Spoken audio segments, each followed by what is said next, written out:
When you picture your skeleton, what do you see? Probably something, well, static, right? A rigid, permanent frame. But what if I told you that that's not even close to the real story? Today, we are going deep inside that very structure to uncover the living, breathing, and constantly changing world within your bones. Let's dive in. So let's just ask the question right out of the gate.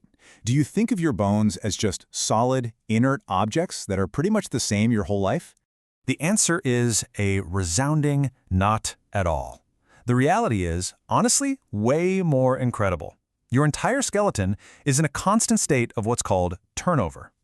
It's this lifelong project where old bone is constantly being cleared out and new bone is being built to keep your whole framework strong and up to date. Yeah, that's right. It helps to think of your skeleton as a building that's under a perpetual renovation for your entire life. It's a really active construction site, and it's all managed by a super specialized team of cells. And this whole process, this bone turnover or remodeling, is just this beautifully balanced cycle. It's all about meticulously breaking down the old, worn-out bits of bone tissue and then swapping them out with fresh, new bone. So let's meet the team. On one side, you've got the demolition crew. These are your osteoclasts. Their one job is to resorb, which is just a fancy word for dissolve, old bone. And then, coming in right behind him, you have the construction crew, the osteoblasts. They're the ones responsible for laying down the foundation for brand new mineralized bone. It's this perfect, balanced partnership. And this graph here really shows you how that internal construction project changes over a lifetime.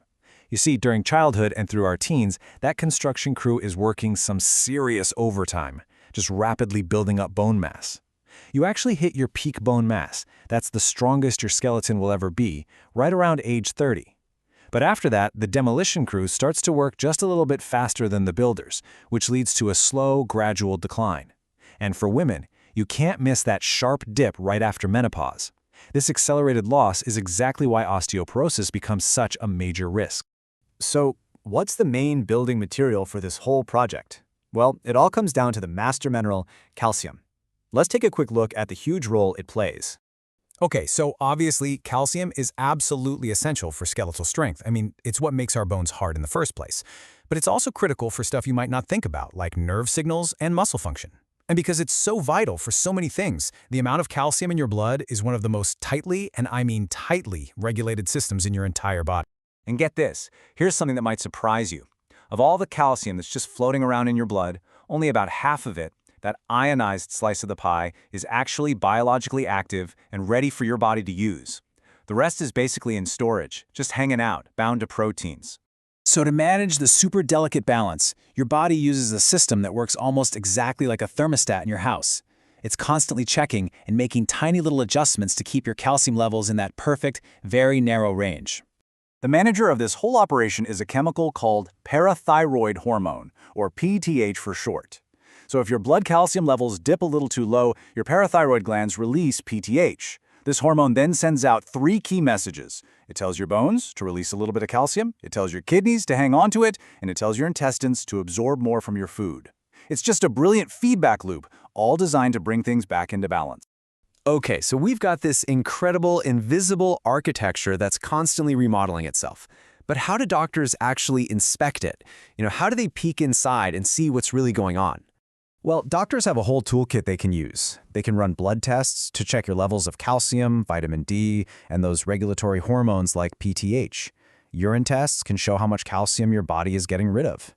They can even measure these things called turnover markers, which are basically signals in your blood that tell them how fast your demolition and construction crews are working. But really, the gold standard for assessing your bone density is imaging. For most of us, especially if there's any concern at all about osteoporosis, the whole investigation really funnels down to one key procedure, a bone density scan. Usually it's what's called a DEXA scan, which is just a type of low-dose X-ray.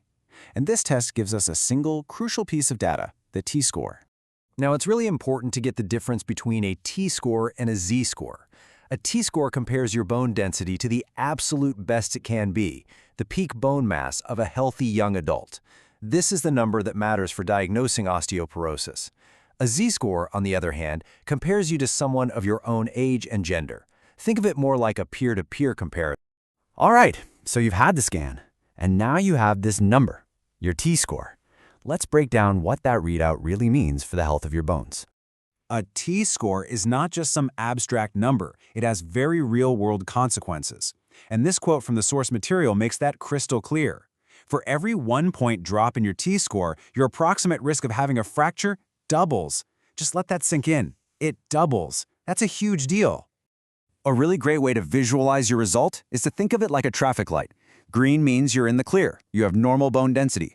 Yellow is a warning sign. It means you have what's called osteopenia, which is basically lower than average bone density. And red means you've crossed the line into osteoporosis. Now let's put some hard numbers to those colors. As you can see, the green zone, or normal bone density, is any score of -1.0 or higher. That yellow warning zone for osteopenia, that falls between -1.0 and -2.5. And the red zone, osteoporosis, is anything -2.5 or below. And that number right there, -2.5, that's the magic number. It's the critical threshold that was established by the World Health Organization. It's the internationally accepted line in the sand for an osteoporosis diagnosis. So let's bring it all home. From those living cells constantly remodeling your bones day in and day out, to the calcium that fuels the whole process, it all culminates in this one simple but incredibly powerful number.